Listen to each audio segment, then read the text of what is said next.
स्वागत है आपका भारत टाइम न्यूज चैनल पर। चलिए जानते हैं देश की वह राजनीतिक सच्चाई जिसे सुनना आप सभी के लिए बहुत जरूरी है, जिसे ये गोदी मीडिया आपको कभी नहीं दिखाता। हम आपको डायरेक्ट बताते हैं, फिर भी बहुत से भाई हमसे नाराज तो नहीं है। वीडियो तो देख रहे हैं, न लाइक करते हैं और न ही चैनल को सब्सक्राइब करते हैं, जो आपका 1 सेकंड का काम है और हमें सच दिखाने की ताकत देता है। फिलहाल आपकी मर्जी। आज की पहली और बड़ी खबर, बिहार की राजनीति में बड़ा उलटफेर देखने को मिला है। बिहार से बड़ी खबर आ रही है कि मुख्यमंत्री नीतीश कुमार ने अपने सीएम पद से इस्तीफा दे दिया। इस बात की जानकारी उन्होंने मीडिया से बातचीत के दौरान दी। उन्होंने कहा कि हमने इस्तीफा दे दिया और सरकार को समाप्त कर दिया।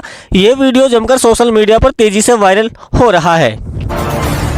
अब अगली खबर देखिए, यूजीसी बिल को लेकर के जहां विरोध प्रदर्शन हो रहे हैं, वहीं गृह मंत्री अमित शाह ने सीधे तौर से कहा कि ये संसद का कानून है और वापस नहीं लेना होगा। हर हाल में हर किसी को भी इसको स्वीकार करना होगा। अगर कोई इसके विरोध में आता है तो विरोध करने दो और ये कानून सभी पर लागू होगा। इस बयान के बाद संसद की कार्रवाई बाधित हुई।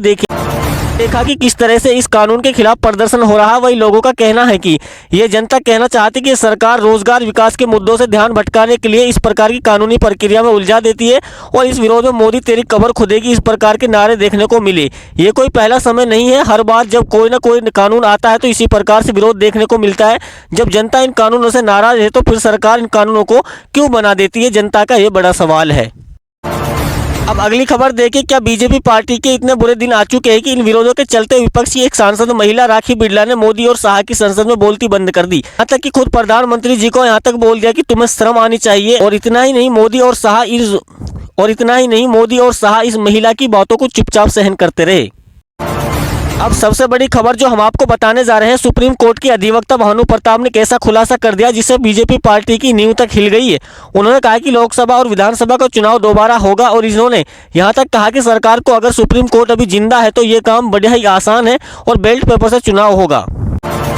अब अगली खबर देखिए, चुनाव आयोग ज्ञानेश कुमार ने आधार कार्ड को लेकर के सभी नागरिकों को दी सूचना। उन्होंने कहा कि आधार कार्ड नागरिकता का पहचान नहीं और न ही इससे नागरिकता साबित होगी। उन्होंने कहा कि आधार कार्ड का उपयोग आधार अनुरूप एक्ट के तहत किया जाएगा। अब अगली खबर देखिए, सेना के जवान का हिंदू राष्ट्र समर्थकों को दी चेतावनी भरा संदेश। सेना के एक जवान ने हिंदू राष्ट्र की बातें करने वाले लोगों को खुली चेतावनी दे दी। उन्होंने कहा कि यह तो अपनी गलतियों से लौट जाओ, वरना जनता तुम्हें ऐसा जवाब देगी कि तुम लोगों के सामने आने के लायक भी नहीं रहोगे। ये बयान सोशल मीडिया पर तेजी से वायरल हो रहा है। नवजोत सिंह सिद्धू ने बीजेपी की मुश्किलें और बढ़ा दी। उन्होंने मोदी की तारीफ करने की बजाय सनी देओल के डायलॉग पर हवाला देते हुए कहा कि जनता को केवल तारीख पर तारीख मिली है, ना कि 2 करोड़ नौकरियां, न किसी के खाते में 15 लाख रुपया है। उनका ये बयान सोशल मीडिया पर एक राजनीतिक करवट बदलता दिखाई दे रहा है। अब अगली खबर देखिए, बिहार में वोट चोरी को लेकर के एक आइटम बम फट सकता है, क्योंकि अभी हाल ही में तेजस्वी यादव ने प्रेस कॉन्फ्रेंस कर इसकी जानकारी दी। उन्होंने कहा कि हमारी टीम लगातार काम कर रही है और 2 से 3 दिन के भीतर हम एक ऐसी बड़ी कॉन्फ्रेंस करेंगे जिसमें वोट चोरी के सबूत जनता के सामने रखे जाएंगे। अब अगली खबर देखिए, धीरेन्द्र शास्त्री जो कुछ दिनों से पदयात्रा कर रहे थे हिंदू राष्ट्र को लेकर के, उन्होंने एक बार फिर मुस्लिम समुदाय को टारगेट किया। उन्होंने मीडिया से बातचीत के दौरान कहा कि जल्दी हिंदू राष्ट्र घोषित होने वाला है। अब अगली खबर देखिए, योगी आदित्यनाथ ने बांग्लादेश सरकार को दी चेतावनी की अल्पसंख्यक हिंदुओं पर हो रहे अत्याचार को रोक दे। उन्होंने कहा कि यदि भारतीय भूमि में घुसपैठ करने वाले को हम बाहर निकालेंगे तो उनके समर्थन में बिल्कुल भी मत आना, ये बिल्कुल भी बर्दाश्त नहीं किया जाएगा। दलित नेता ने योगी आदित्यनाथ पर साधा निशाना। उन्होंने कहा कि उन्होंने अपनी पहचान छुपा रखी है, उनके ऊपर पुराने मुकदमे चल रहे हैं और बचने के लिए उन्होंने अपना असली पहचान छुपाकर अपना नाम बदल लिया और योगी नाम धर लिया है। दलित नेता का ये बयान उत्तर प्रदेश की राजनीति बहस को और तेज कर रहा है।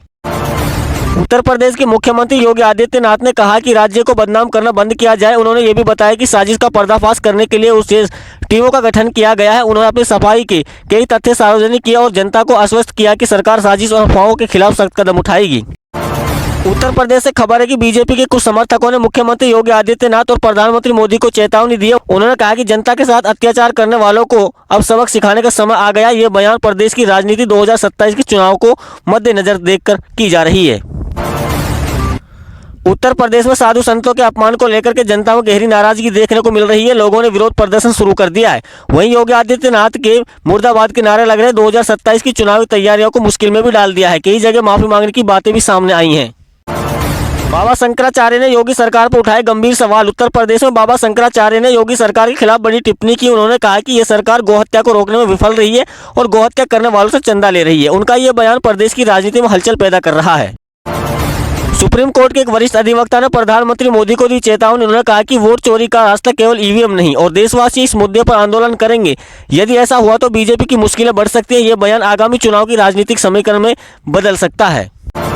नीतीश कुमार और तेलंगाना के नेता चंद्रबाबू नायडू की दिल्ली में अचानक मुलाकात से राजनीति गर्मा गई। राजनीतिक विशेषज्ञ इसे एनडीए के भीतर संभावित बगावत और एक गठबंधन पर असर डालने वाला कदम मान रहे हैं। इस मुलाकात से सियासी चर्चा तेज हो गई है और विशेष की राजनीति को लेकर के कयास लगाए गए हैं।